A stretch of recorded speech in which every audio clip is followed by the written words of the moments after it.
John was rich but broken. His 3 children died in a fire 10 years ago. One day he dropped his wallet in the market.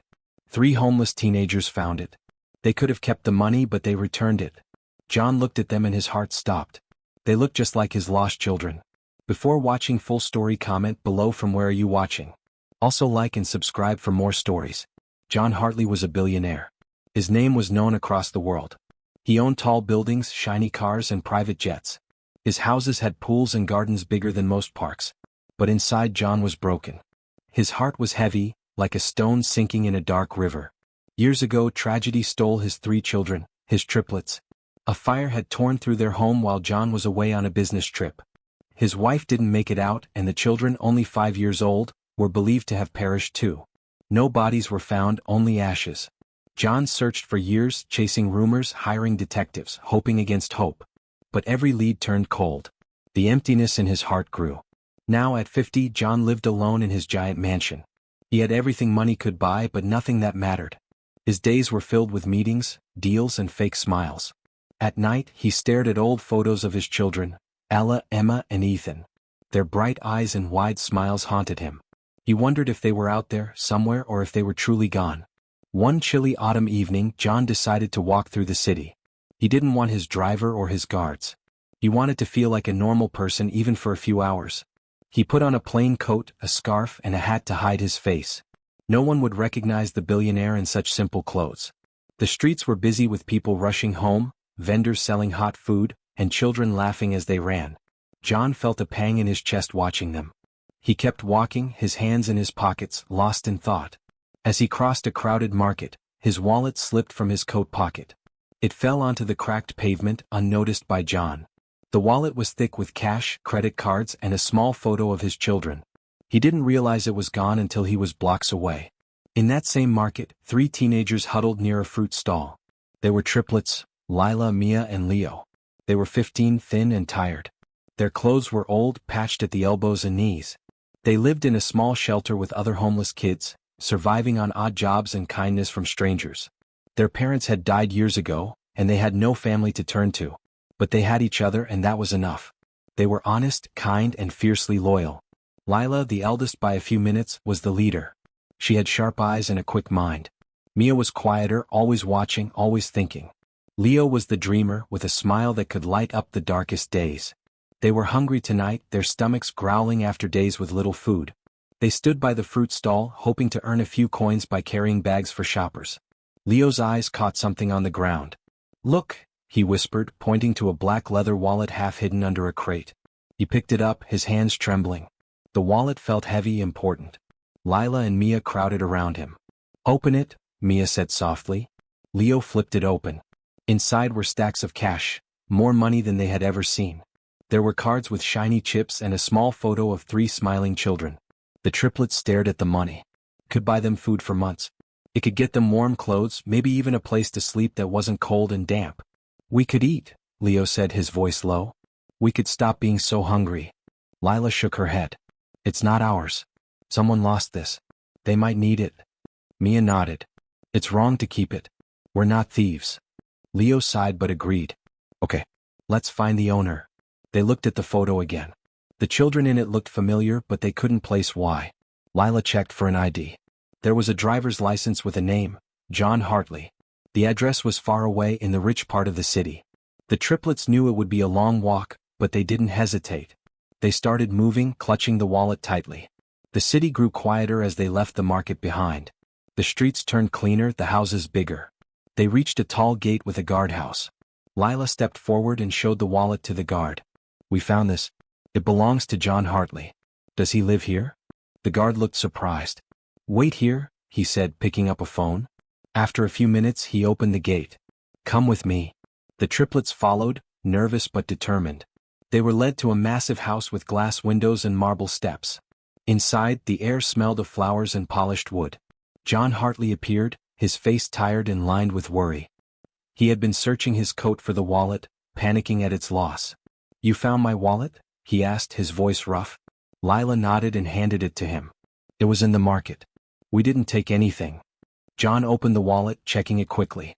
Everything was there, the cash, the cards, the photo. He looked at the triplets, his eyes narrowing. Something about them felt familiar, but he couldn't place it. "Why didn't you keep it?" he asked. "There's a lot of money in here." Mia spoke up. "It's not ours. We don't steal." Leo added, "We thought you might need it." "Like really need it?" John stared at them. Their faces were thin, their clothes worn, but their eyes were bright and honest. He felt a pull in his chest like a thread tugging at his heart. "What are your names?" he asked. "I'm Lila," said the girl with sharp eyes. "This is Mia and that's Leo." John froze. The names hit him like a wave. His children had been Ella, Emma, and Ethan. Close, so close. He looked at their faces again, his breath catching. The shape of their eyes, the curve of their smiles, it was like seeing his children grown up. But it couldn't be. Could it? "Where do you live?" he asked, his voice shaking. The triplets glanced at each other. "We don't have a home," Lila said. "We stay at a shelter sometimes. We've been on our own for a while." John's heart pounded. "How old are you?" 15, Mia answered. John did the math. His children would be 15 now. He stepped closer, studying their faces. The photo in his wallet was old, taken when his children were 5. But the resemblance was uncanny. Can I ask you something?" he said, his voice barely a whisper. "Do you remember anything about your parents?" Leo shrugged. "Not much. We were little when they died. We've been in foster homes, then on the streets. No one told us much." Mia added, "We only have each other. Always have." John's hands shook as he pulled out the photo from his wallet. He held it up. "These were my children. They were lost in a fire 10 years ago. Their names were Ella, Emma, and Ethan. They were triplets like you." The triplets stared at the photo. Lila's eyes widened. They look like us." Mia touched the photo gently. "I've seen faces like that in my dreams." Leo's voice was small. "Do you think, could we be?" John's knees felt weak. He sat down, his eyes never leaving them. "I don't know," he said. "But I want to find out. Will you come with me? I can get tests done, DNA tests. If you're my children, I've been looking for you my whole life." The triplets were quiet, their eyes searching each other's faces. They didn't know this man, but something about him felt safe, like a missing piece clicking into place. Lila nodded. "Okay, we'll do it." John took them to a hospital that night. He paid for the best doctors and the fastest tests.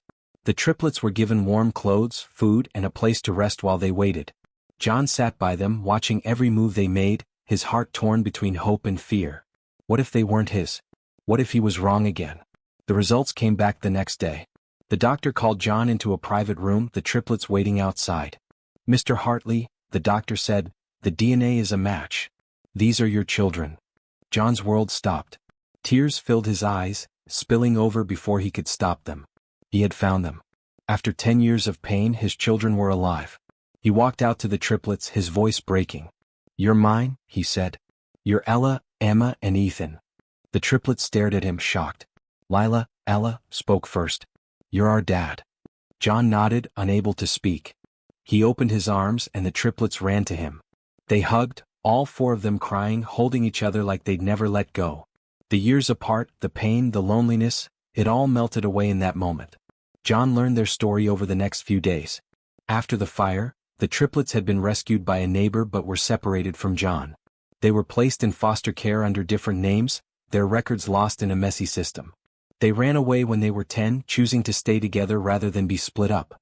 They had survived on their own, never knowing their father was searching for them. John brought them to his mansion, but he didn't want to overwhelm them. He gave them simple rooms, not too fancy, and let them choose what they wanted.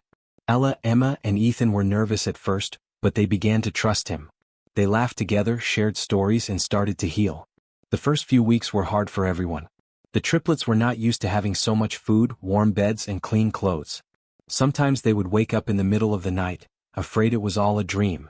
John would find them sitting together in the hallway, holding hands, making sure they were all still there. "It's okay," John would tell them. "I'm here. I'm not going anywhere." Slowly they began to believe him.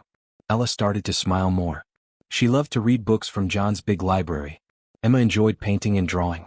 She would make pictures of their new life together. Ethan liked to explore the garden and play with the dogs John had bought for them. John changed too. He sold some of his businesses, spending less time on work and more with his children. He taught them to ride bikes, took them to the park, and listened to their dreams. He enrolled them in a good school where they could learn and make friends. At first, Other kids were curious about them being the billionaire's children, but soon they were just normal teenagers having fun. The triplets were smart and caught up quickly in their studies. Ella was best at math and science. Emma loved art and writing. Ethan was good at sports and making people laugh. Their teachers were amazed at how close they were and how they helped each other with everything. John also started doing more charity work. He built shelters for homeless children, remembering how his own kids had lived on the streets. He wanted to help other families who had lost each other. The triplets helped him with these projects, understanding what it meant to have nothing and then have everything. One day, a reporter wanted to write about their story. John asked the triplets what they thought. Should we tell people about how we found each other? Ella thought for a moment. Maybe it will help other families. If someone reads our story, maybe they won't give up looking for their loved ones. Emma agreed. And maybe other kids like us will know that good things can happen. Ethan grinned. Plus, it's a pretty cool story. So they shared their story with the world. People everywhere were moved by how an honest act, returning a lost wallet, had brought a family back together. The triplets received letters from children all over the world. Some were from kids in foster care, some from kids who had lost parents, and some from parents looking for lost children. John and the triplets started a foundation called Never Give Up Hope. They helped families search for missing members and supported children who were alone. They knew that love and determination could work miracles. As months passed, the family grew stronger. John learned about his children's personalities and dreams. Ella wanted to become a doctor to help sick children. Emma dreamed of being an artist and maybe writing children's books. Ethan wanted to be a teacher or maybe a coach, helping kids learn to play sports. John was proud of all of them. He made sure they had everything they needed to follow their dreams. But he also taught them about the value of hard work and kindness. Money is not the most important thing, he would tell them. Being good people is what matters most. The triplets never forgot their time on the streets. They visited the shelter where they used to stay and brought food and clothes for the other kids. They shared their story and gave hope to children who felt alone. One evening, as they sat together in the garden, Ella looked at her father. "Why did you keep looking for us?" she asked. "You had everything. Why didn't you give up?" John took her hand, his eyes soft. "Because you're my everything. Money, houses, cars. None of it matters without family. I would have searched forever." Emma smiled, her eyes bright like her mother's. "We're glad you did." Ethan grinned. "Yeah, and we're glad we didn't keep your wallet." They all laughed, the sound echoing through the garden. For the first time in years, John's heart felt full. Fate had brought them back together, through a lost wallet and 3 honest hearts. Love and family, he realized, were stronger than any tragedy, any amount of money, or any passage of time. As the sun set behind the trees, John looked at his children, his miracles, and knew that their story was just beginning. They had found each other, and nothing would ever tear them apart again. The lost years were gone, but the future was bright with endless possibilities. Together they were whole.